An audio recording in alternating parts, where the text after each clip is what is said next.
The Sullivan twins. A different tale. The year was 1947. Cold winter winds blew hard across the empty fields of County Clare, Ireland. The country was still poor after staying out of World War II. Old beliefs and scary stories stuck to the hills like morning fog. In the small village of Kilbaha, right where the land met the wild Atlantic Ocean, lived the Sullivan family. They were normal people, not special in any way most folks could see. Thomas Sullivan worked as a lighthouse keeper at Loop Head. This was a dangerous job on a rocky point where many ships had crashed and sunk. His wife Margaret took care of their small stone house and looked after their twin daughters, Eileen and Bridget. The girls had just turned 10 years old that October. The twins looked exactly the same. They both had bright red hair, freckles on their noses, and green eyes like the Irish hills. The only way people could tell them apart was a small mark on Eileen's right wrist that looked like a moon. That and how they acted. Eileen was loud and liked to cause trouble. Bridget was quiet and thoughtful. She would stare into space like she could see things nobody else could. But what made the Sullivan twins really different was how they talked to each other. They almost never spoke out loud. Instead, they would look at each other, make small hand movements, or just change how they stood. The other twin would understand right away. It was like they shared one brain between two bodies. "It's not natural," whispered Moira Bryan, the shop owner's wife, to other women after church. "They know each other's thoughts. My Johnny saw them by the old well last Tuesday. One of them cut her finger, and before she even made a sound, the other one came running from across the field with a cloth ready." "They have the old magic in them," replied Mary Connolly, the oldest woman in the village. Her cloudy eyes got narrow. The ancient Irish had twins who could talk to each other across great distances. It's in the old stories. Thomas and Margaret Sullivan didn't listen to such talk. Twins were known to have special bonds. Nothing strange about it, just what happens when you share a mother's belly and spend every day of your life with another person. But on November 13th, 1947, everything changed. The day started like any other. Thomas had come back from his 3-day shift at the Lighthouse the night before and was sleeping late. Margaret sent the girls to collect wood from the beach for the fire. This was a normal job that the twins liked because they could sometimes find treasures washed up from far away or from sunken ships. "Be back before the tide comes in," Margaret called after them as they skipped down the rocky path to the beach. Their wool coats flapped in the wind. "And stay away from the caves." The caves she talked about were deep cracks in the cliffs about a mile down the shore. They filled with water fast when the tide came in. Many careless children and visitors had been trapped there over the years. Some never came back. The twins waved without looking back. They were already talking in their silent way, bumping shoulders as they walked down to the water. For hours later, Margaret Sullivan was walking back and forth in her kitchen. Her hands twisted her apron into knots. The tide had turned an hour ago, and the girls hadn't come home. Thomas woke up fast when Margaret shook him. He quickly got the village men together, and they went to search the beach with lanterns swinging in the dim November afternoon. It was almost midnight when they found Bridget. She was hiding between two rocks, soaking wet. Her lips were blue from cold, and her eyes stared at nothing. Eileen was nowhere to be found. "The cave," Bridget whispered when they wrapped her in blankets and carried her home. "The cave." That was the only word she would say for days. The search went on for weeks.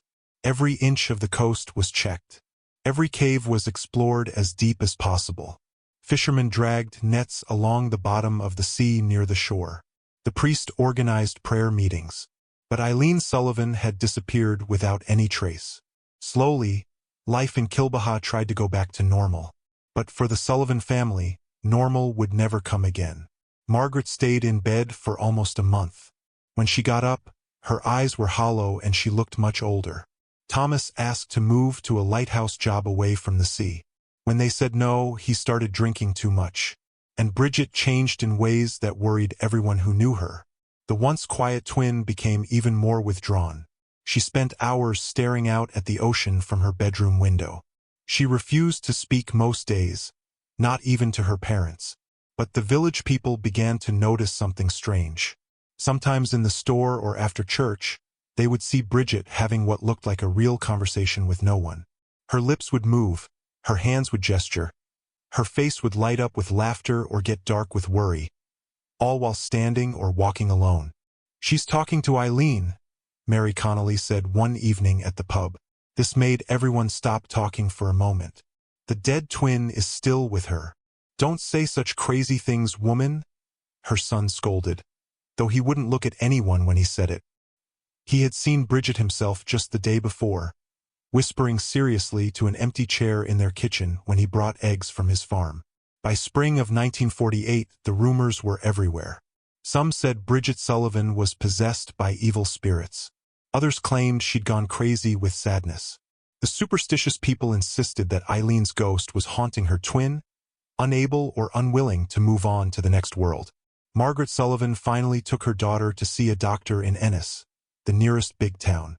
The doctor was a practical man who had studied in Dublin. "The girl has created an imaginary version of her twin to deal with losing her sister," he explained to Margaret. "It's not uncommon in cases of extreme sadness, especially in children. She'll grow out of it eventually." But Bridget didn't grow out of it. If anything, her conversations with the invisible Eileen became more frequent and more detailed. She would set a place at the table for her missing sister. She would bring 2 sweaters when the weather got cold. She would laugh suddenly in empty rooms, and when asked would say, "Eileen just told me something funny." On the 1-year anniversary of Eileen's disappearance, something even more frightening happened. Thomas Sullivan, stumbling home from the pub in the early morning hours, found Bridget standing at the edge of the cliff near their home. Her nightgown blew in the wind, and she was arguing with thin air. "She says she needs me to come with her," Bridget told her father when he grabbed her arm and pulled her back from the edge. "Eileen says she's lonely where she is." After that, the Sullivans took turns watching Bridget day and night.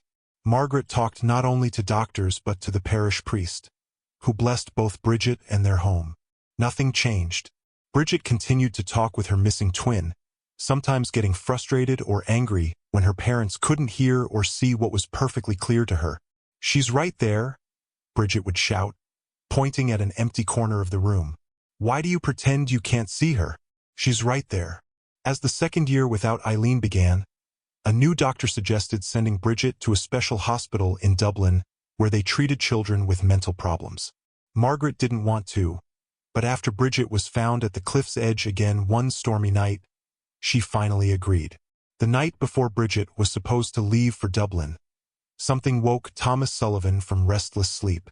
A cold breeze swept through the cottage, even though all windows were closed against the March chill. He got up, thinking maybe the front door had blown open in the wind. In the main room of the cottage, he stopped suddenly. Bridget sat cross-legged on the floor in her nightgown. A candle flickered in front of her, making strange long shadows on the walls. She was speaking softly. Her words made small clouds in the unnaturally cold air. "I know, Eileen. I know you didn't mean to go into the cave alone. I should have followed you right away." Thomas stood frozen in the doorway. The hair on his arms stood up. "No, I can't come with you yet," Bridget continued, answering words only she could hear. "Mom and Dad need me here.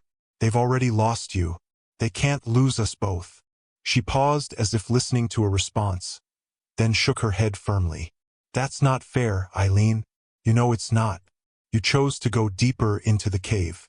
I called for you to come back." Another pause. Longer this time. "I miss you too, every day. But you need to stop asking me to come to where you are. I'm not ready." Thomas finally found his voice. "Bridget," he said hoarsely.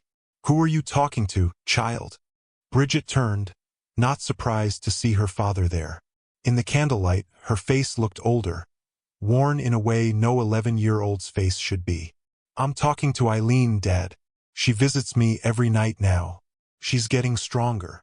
Thomas took a step into the room, fighting the urge to run back to bed and hide under the covers like a scared child. "There's no one here, Bridget. It's just you and me." Bridget smiled sadly. "She's right beside me, Dad. She's touching your sleeve right now." Thomas felt something then, the lightest brush against his right arm, like the wing of a moth. He jerked back, his heart pounding.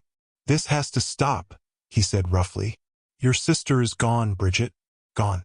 And tomorrow you're going to Dublin to get the help you need." "She doesn't want me to go to Dublin," Bridget replied calmly. "She says if I go, she won't be able to find me anymore. She needs me to stay in Kilbaha." "Well, that's too bad, isn't it?" Thomas snapped, fear making him angry. "Your mother and I are still in charge, and we say you're going." He walked forward and blew out the candle, making the room dark. "Now back to bed with you. We're leaving early in the morning." As Bridget walked past him toward her bedroom, she whispered, "Eileen says you'll be sorry if you send me away. She says bad things will happen." Thomas Sullivan didn't sleep again that night. The next morning, as the Sullivan family prepared to leave for Dublin, a fierce storm came in from the Atlantic. Rain hit the windows of their cottage hard, and thunder rumbled ominously overhead. "Maybe we should wait and go another day," Margaret suggested, looking anxiously at the darkening sky. "No," Thomas said firmly. "We're going today as planned. The doctor is expecting us." As they loaded their bags into their neighbor's car, which they had borrowed for the trip, Bridget stood perfectly still in the rain. Her face was turned toward the ocean. "She's crying," Bridget said to no one in particular. "Eileen is crying." Thomas took his daughter by the shoulders. "That's enough, Bridget. Get in the car now." The drive to Ennis, where they would catch the train to Dublin, was dangerous. The narrow coastal roads were slippery with rain, and strong wind gusts threatened to push the car off the road. Inside the vehicle, an unnatural cold seemed to fill the air despite the season. "It's freezing in here," Margaret complained, pulling her coat tighter around her. "Is there something wrong with the heater?" Their neighbor, Michael Flaherty, frowned as he drove. "It's working fine. I don't feel any cold." But both Thomas and Margaret were shivering. They could see their breath in the air between them. In the back seat, Bridget seemed perfectly comfortable, humming softly to herself, or perhaps to someone else. They were halfway to Ennis when the accident happened. As Michael drove around a particularly sharp bend in the road, the steering wheel suddenly jerked in his hands as though grabbed by an invisible force. The car swerved violently, breaking through the low stone wall that separated the road from a steep slope down toward the ocean below. Time seemed to slow as the car tumbled down the hillside. Thomas heard Margaret screaming, felt the sick sensation of weightlessness as the car rolled over and over. Glass shattered, metal crumpled, and through it all, strangely, he heard laughter. High, childish laughter that couldn't have come from any of the car's terrified passengers. When Thomas woke up, he was lying on his back in the rain, some distance from the mangled wreck of the car. His head hurt badly, and he could feel blood running down his face. With great effort, he raised himself up on his elbows. Margaret lay nearby, unconscious but breathing. Michael Flaherty was slumped over what remained of the steering wheel. From this distance, Thomas couldn't tell how badly he was hurt, but Bridget was nowhere to be seen. "Bridget," Thomas called, his voice weak. "Bridget, where are you?" He struggled to his feet, swaying unsteadily as waves of dizziness washed over him. The wreck of the car lay crumpled against a large boulder, its frame twisted beyond recognition, but there was no sign of his daughter. "Bridget," he called again, more desperately this time. A movement caught his eye, a flash of pale blue fabric, the color of Bridget's dress, disappearing over the top of a small hill further down toward the ocean. Thomas stumbled after it, his legs threatening to give way beneath him with each step. When he reached the top of the hill, he saw her. Bridget stood at the edge of a small cliff, perhaps 15 feet above the churning sea below. But she wasn't alone. Beside her, visible for just a moment in the gray half-light of the storm, was another figure. A girl with the same fiery red hair, wearing what looked like a torn and water-soaked dress. As Thomas watched in horror, the figure turned slightly, showing a face identical to Bridget's in every way. Then both girls stepped off the cliff edge. "No!" Thomas screamed, lunging forward, but his injured leg gave way and he fell hard to the ground. By the time he dragged himself to the cliff edge, There was nothing below but the angry white-capped waves crashing against the rocks. The search for Bridget Sullivan lasted even longer than the search for her twin had a year and a half earlier. This time, the entire country took notice. Newspapers in Dublin ran the story for weeks. "Second twin vanishes in coastal mystery," the headlines proclaimed. Psychic investigators and spiritualists came to the small village of Kilbaha, much to the discomfort of the locals. Thomas and Margaret Sullivan, both still recovering from their injuries from the crash, which had killed poor Michael Flaherty, were bothered by reporters and curiosity seekers. The common theory was that Bridget, mentally unstable after her twin's disappearance, had killed herself by jumping into the sea. But Thomas knew what he had seen. He told no one except Margaret, who believed him without question. They both knew there had been something unnatural about the accident, about the cold in the car, about the way the steering wheel had seemed to move on its own. 3 months after Bridget's disappearance, with hope of finding her body all but abandoned, a young boy fishing along the coast made a discovery that brought the mystery back to life. In a small cave accessible only during the lowest of tides, he found a child's shoe, specifically the left shoe of a pair that Margaret Sullivan identified as belonging to Eileen, the first twin to disappear. The cave was thoroughly explored this time, with modern equipment brought in from Dublin. Deep within its depths, in a chamber that flooded completely except during the most extreme low tides, they found something else. A small alcove that stayed dry even during high tide, containing what appeared to be a child's den. There were treasures arranged carefully on natural shelves in the rock.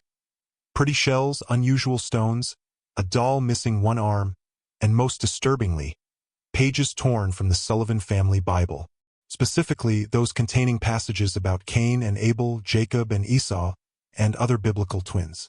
"She was alive," Margaret whispered when the items were brought to her. "All that time, my Eileen was alive in that cave." The investigators were skeptical. How could a child survive for nearly 18 months in a sea cave? Where did she get food and fresh water? How did she endure the winter cold? And if she was alive, where was she now? The mystery deepened when, upon closer inspection of the cave during several consecutive low tides, they discovered something else. Scratch marks on the walls of the narrow passage leading to the hidden chamber, as though someone had tried desperately to claw their way out when the tide rushed in. And near these marks, carved deliberately into the stone, were 2 names, Eileen and Bridget. The village of Kilbaha divided into groups. Some believed that Eileen had somehow survived her initial disappearance, living secretly in the cave until she lured her sister to join her. Others thought that Bridget, in her grief and mental instability, had created the cave shrine herself, perhaps over multiple secret visits before eventually taking her own life. The local priest offered a third, more disturbing interpretation, one that he shared only with Thomas Sullivan late one night over whiskey. "There are older things in Ireland than Christianity, Thomas," Father Donnelly said gravely. "The old ones who lived here before us knew not to let their children wander alone by the sea, especially twins. Twins were special to them, sacred but also dangerous, too close to the other world." Thomas Sullivan sold their cottage the following week and moved with Margaret to her sister's home in Cork, far from the sea and its mysteries. Years passed. The story of the Sullivan twins became a local legend told to tourists who visited the remote coastal village. Occasionally, reporters or paranormal enthusiasts would arrive to investigate the case again, but they always left with more questions than answers. Thomas and Margaret Sullivan died within months of each other in 1963, having never recovered from the loss of their daughters. They were buried in Cork, though a memorial stone was placed in the Kilbaha cemetery bearing the names of both Eileen and Bridget. And there the story might have ended, fading into local folklore, were it not for what happened in the summer of 1977, 30 years after the first disappearance. Sean Ollie, a graduate student in folklore at Trinity College, Dublin, traveled to Kilbaha to collect local legends for his thesis. The story of the Sullivan twins particularly interested him, combining as it did elements of fairy abduction, ghostly manifestation, and psychological trauma. He spent weeks interviewing elderly residents who remembered the Sullivans, looking through newspaper accounts, and exploring the coastline where the twins had vanished. Most of the caves mentioned in the accounts had collapsed in the intervening decades, the soft limestone worn away by the relentless Atlantic waves. On his last night in the village, Sean visited the local pub, buying drinks for the old men who still remembered the events of 1947. As the hour grew late and the whiskey flowed freely, one elderly fisherman, Michael Collins, no relation to the revolutionary, as he was quick to point out, pulled Sean aside. "There's something about the Sullivan girls that no one ever puts in the official accounts," he said, his voice dropping to a near whisper despite the noisy pub. "Something I saw myself with my own eyes the night before the second twin disappeared." Sean leaned in eagerly, the tape recorder in his jacket pocket still running. "What did you see, Mr. Collins?" The old man glanced around nervously before continuing. "I was out late that night, checking my lobster traps. It was a calm night, unusual for March. The moon was nearly full, casting a path across the water. As I rowed back to shore, I saw them, two girls identical down to their hair ribbons, standing hand in hand on the beach near the Sullivan cottage." "You saw both twins?" Sean clarified, his pulse quickening. "But Eileen had been gone for over a year by then." Collins nodded, taking a long swallow of his whiskey. "That's right. But there they were, plain as day in the moonlight. I thought I was seeing things at first. I stopped rowing and just watched them. They were talking to each other, heads close together, like they were sharing secrets. Then they looked up, both of them, and stared right at me." The old man shuddered at the memory. "Their eyes caught the moonlight, shining like a cat's eyes do. That's when I knew something wasn't right. No human eyes reflect light that way." Sean tried to keep the doubt from his voice. Could it have been Bridget with another girl?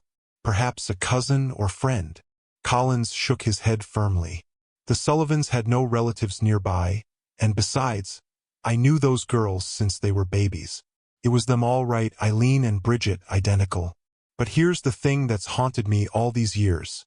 One of them wasn't casting a shadow in the moonlight. One of them wasn't really there, if you take my meaning." Sean recorded several more such stories during his stay. Accounts of fishermen hearing children's laughter coming from empty stretches of beach at night, of locals glimpsing two red-haired girls holding hands near the cliffs only to find no one there when they looked again. Most disturbing were the reports from the 1950s and 60s of other children in the area going missing for hours or days, returning with stories of playing with the Sullivan girls in secret caves or hidden coves. When Sean returned to Dublin with his research, his thesis advisor was impressed with the thoroughness of his work, but skeptical of his conclusions. "You're not seriously suggesting that these twins are still haunting the coastline 30 years after their deaths?" the professor asked, peering at Sean over his reading glasses. "I'm suggesting that something unusual happened in Kilbaha," Sean replied carefully. "Something that defies conventional explanation. Ghost stories always arise around tragic deaths, especially those of children," the professor said dismissively. "It's how communities process grief and unexplained loss." Sean hesitated, then placed a small envelope on the professor's desk. "I took these photographs near the site where Bridget allegedly jumped into the sea. I was alone on the beach that day." The professor opened the envelope and examined the black and white photographs with a frown. Most showed empty stretches of coastline, atmospheric but unremarkable. But the final image caught his attention. In the distance, almost at the edge of the frame, two small figures could be seen standing on a rocky outcrop. The image was blurry, possibly due to movement at the moment the shutter clicked, but there was something unsettling about it nonetheless. "Children playing on the rocks," the professor said with a shrug, though his voice lacked conviction. "I spoke to the local school principal before I left," Sean said quietly. "There are no red-haired twin girls in the village or surrounding area. Haven't been for decades." The professor handed the photographs back without comment, but his hand trembled slightly. Sean Ali's thesis received high marks, though he omitted some of his more speculative conclusions from the final version. He went on to become a respected folklorist known for his meticulous research and careful analysis.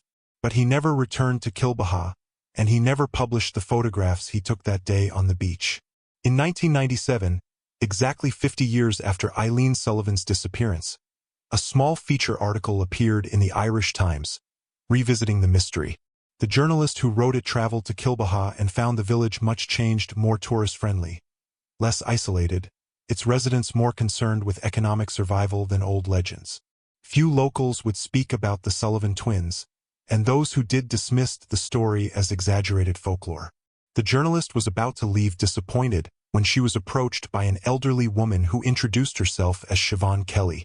"I was a year behind the Sullivan girls in school," Siobhan explained, inviting the journalist to tea in her cottage overlooking the sea. "Not that I knew them well. They kept to themselves mostly, but there was something about them that the stories never quite capture." "What's that?" the journalist asked, intrigued. Siobhan was silent for a long moment, staring out at the ocean. "They weren't quite right, those girls, even before the disappearances. The way they would look at you sometimes, like they could see right through you to something on the other side." She turned back to the journalist, her expression troubled. "After Eileen vanished, I ran into Bridget in the village one day. She was standing outside the butcher shop, talking to thin air, as she often did. I felt sorry for her, so I went to say hello. As I got closer, I heard what she was saying. She was arguing with her missing sister about whose turn it was. That's the exact phrase she used." "Whose turn it was to do what?" the journalist asked. Siobhan shook her head. "I don't know, but when Bridget noticed me, she stopped mid-sentence and stared at me with the strangest expression. Then she said, 'Eileen thinks you should be careful near the water, Siobhan. She says the tide comes in faster than you think.' It frightened me badly because I'd nearly drowned the summer before while swimming, something Bridget couldn't have known about." The journalist made notes, fascinated. "Do you believe Bridget really was communicating with her dead sister?" Siobhan's weathered face creased in a frown. "I'm not sure Eileen was dead, and I'm not sure Bridget was either after she vanished." "What do you mean?" "The night after Bridget disappeared, my father was out late with the search party. I couldn't sleep, worried about what they might find. I was 14 then. I looked out my bedroom window, which faced the ocean, and I saw them. Both Sullivan twins standing on the beach, lit up by the moonlight. They were playing some sort of game, chasing each other at the water's edge." Siobhan's voice dropped to a whisper. "I watched them for nearly an hour. They never seemed to get tired. And when the moon went behind a cloud, they vanished. Just gone. No running away. No hiding. Gone like they'd never been there at all." The journalist left Kilbaha with more questions than answers. Her article generated a brief flurry of interest in the old case, but no new evidence emerged. The mystery of the Sullivan twins remained unsolved. In 2007, a marine biology team conducting a survey of the coastline made an unexpected discovery. Using advanced sonar equipment, they detected a series of previously unmapped underwater caves extending far beneath the cliffs of Loop Head Peninsula. Some of these caves had air pockets large enough for a human to survive in, even when the outer chambers were completely submerged at high tide. The team sent divers to explore the most accessible of these caves. In one large chamber approximately half a mile from the shore and reachable only through a complex underwater passage, they found something unexpected. A small collection of objects arranged on a natural stone shelf well above the waterline. The remains of a child's shoe, similar to 1940s styles. A hairbrush containing strands of red hair. And most bizarrely, a small hand-carved wooden doll with two heads. Carbon dating of organic materials found at the site suggested they had been placed there in the late 1940s or early 1950s. The discovery reignited interest in the Sullivan case, with some theorizing that one or both girls might have found a way to survive in the extensive cave system, at least for a time. But how could children navigate the treacherous underwater passages? And why would they create such an elaborate shrine deep within the earth? The questions multiplied with each new piece of evidence. In 2017, an elderly woman named Rose Fleming contacted the producers of a popular paranormal investigation television show that was planning an episode on the Sullivan twins. Rose, then living in a nursing home in Galway, claimed to have information about the case that she had kept secret for 70 years. The producers visited her, expecting yet another second-hand story or local legend. What they recorded instead was a first-hand account that cast the entire mystery in a new and disturbing light. "I was Eileen Sullivan's best friend," Rose began, her voice frail but her mind still sharp at 89. "Perhaps her only friend outside of Bridget. The twins kept to themselves mostly, but Eileen and I shared a desk at school, and sometimes she would confide in me." Rose's gnarled hands twisted in her lap as she continued. "A few weeks before she disappeared, Eileen told me something strange. She said that she and Bridget had found a special place, a cave near the beach that had a secret chamber inside.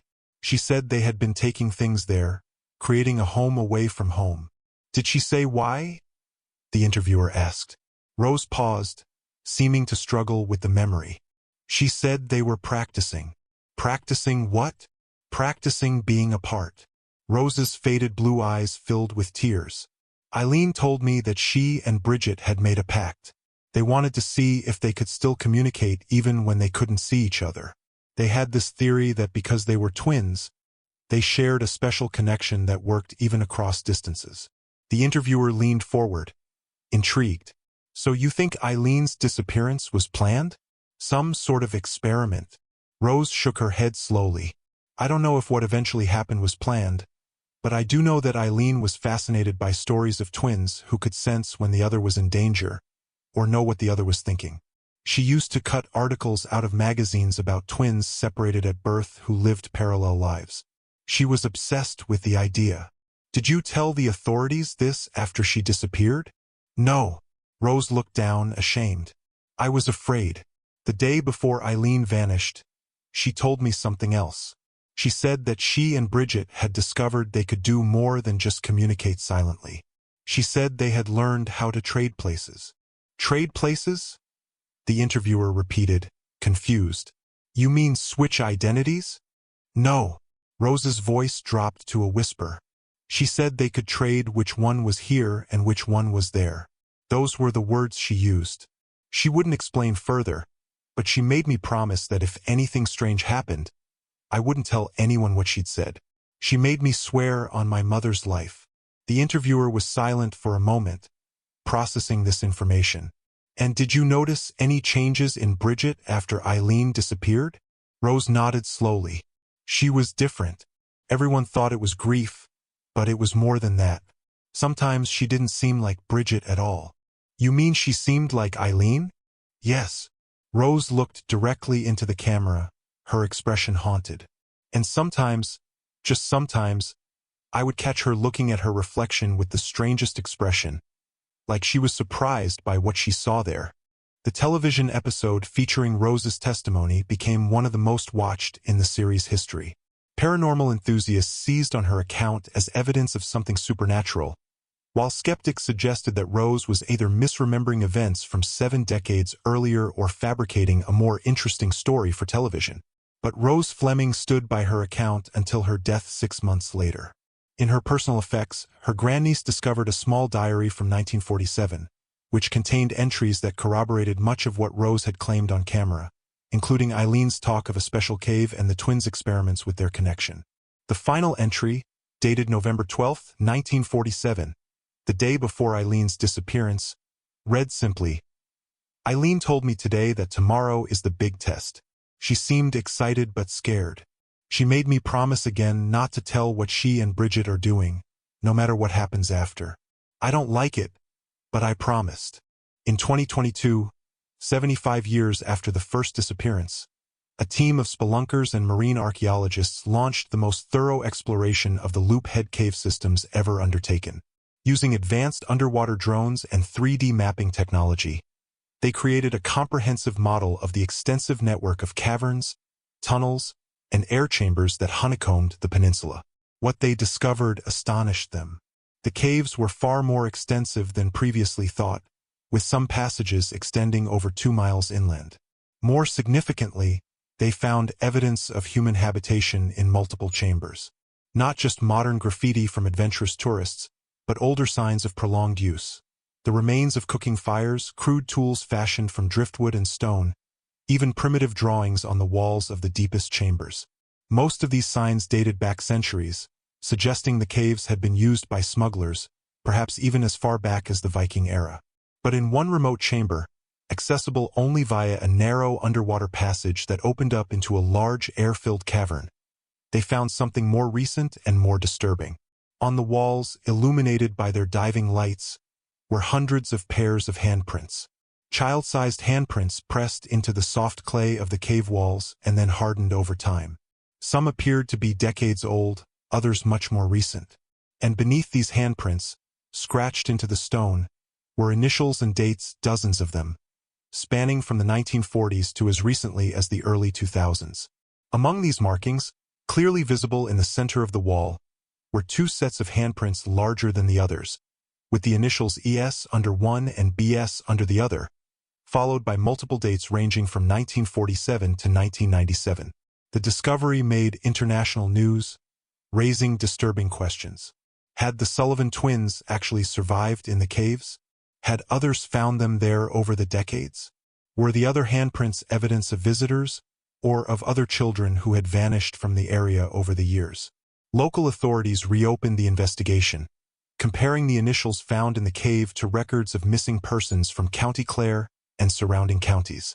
Several matches were found, including children who had disappeared for days or weeks before returning with little or no memory of where they had been. As news of the discovery spread, more stories emerged from locals and visitors to the area. Accounts of hearing children's laughter coming from empty stretches of beach, of glimpsing red-haired twins running along the cliffs at dusk, of experiencing lost time while walking alone near the shoreline. A local historian combing through parish records made another unsettling discovery. The Sullivan twins weren't the first identical twins to vanish in the area. In 1847, exactly 100 years earlier, twin girls from a family named O'Connor had disappeared while collecting shellfish during the height of the Great Famine. One body was eventually found. The other was never recovered. And in 1747, twins from the Murphy family had vanished while playing near the cliffs, their disappearance coinciding with reports of strange lights seen over the ocean for several nights afterward.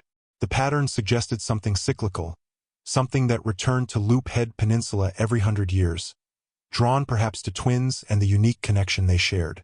In January 2023, a novelist researching the Sullivan case for a book rented a cottage near Kilbaha for the winter.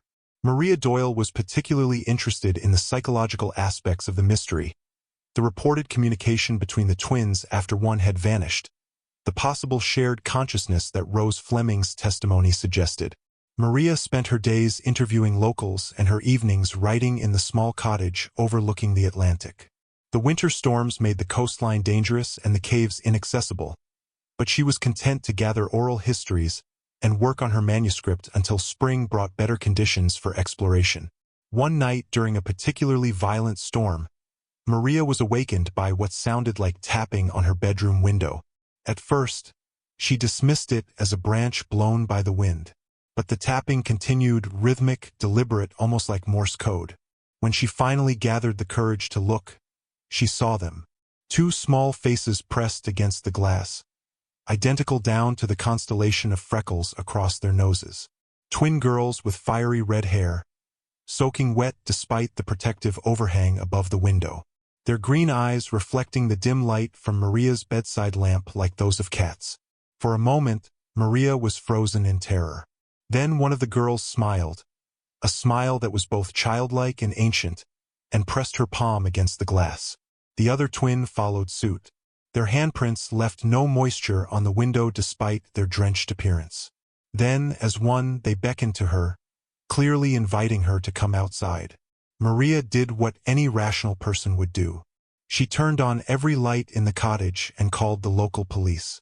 By the time a squad car arrived 30 minutes later, the storm had subsided, and there was no sign of anyone having been outside her window. No footprints in the mud, no disturbed vegetation. The young officer who responded to the call was sympathetic but skeptical. "You're not the first to see them, miss," he said almost apologetically. "They appear to people who take too strong an interest in their story. My grandmother saw them back in the 60s when she was a girl." "What do they want?" Maria asked, still shaken by the experience. The officer shrugged. "No one knows for certain, but those who follow them don't always come back. Maria checked out of the cottage the next morning and returned to Dublin, abandoning her book project. Some mysteries, she decided, were better left unexplored.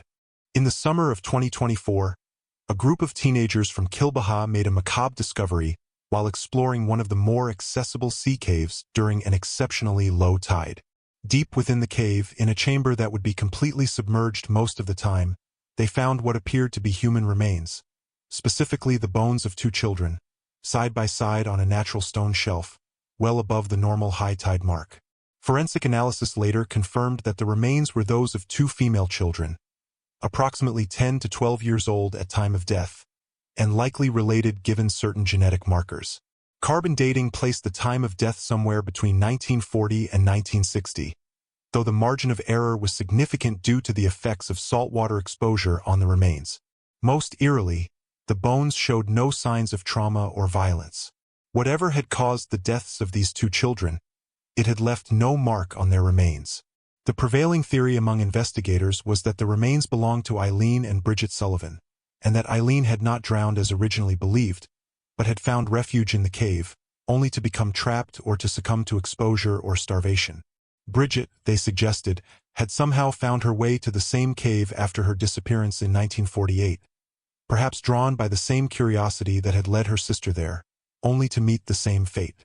It was a neat, rational explanation that tied up the loose ends of a 77-year-old mystery.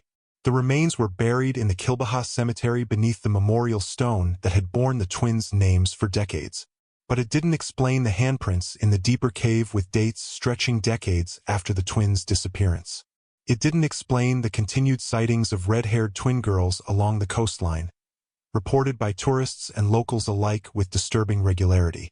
And it didn't explain why, in the weeks following the burial, several children in the area began speaking of new friends they had made. Identical twin girls who showed them secret places along the shore and whispered to them about a special game they could play. A game about trading places. The mystery of the Sullivan twins, what really happened to them, whether they somehow survived their initial disappearances, whether they genuinely continued to communicate even after one or both had died, remains unsolved.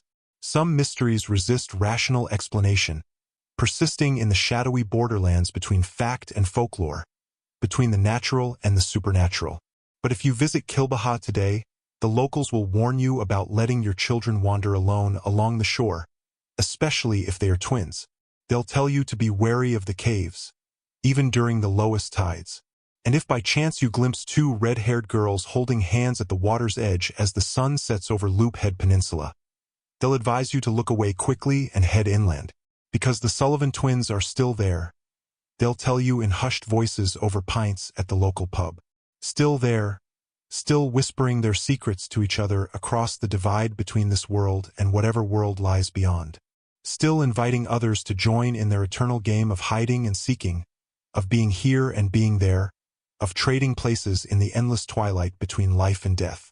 And sometimes, on the darkest nights when the Atlantic storms rage against the ancient cliffs, if you listen carefully above the howling wind, you might hear them speaking to each other. One voice here in this world, the other responding from somewhere else, somewhere just beyond our understanding. Together yet apart, separated yet eternally connected, the Sullivan twins continue their conversation across the final boundary that divides us all. I'm here, Eileen. I'm here too, Bridget. Can you see me? Always. Is it your turn or mine? It's always our turn. Shall we play again? We never stop playing. Someone is listening to us. I know. Shall we invite them to join our game?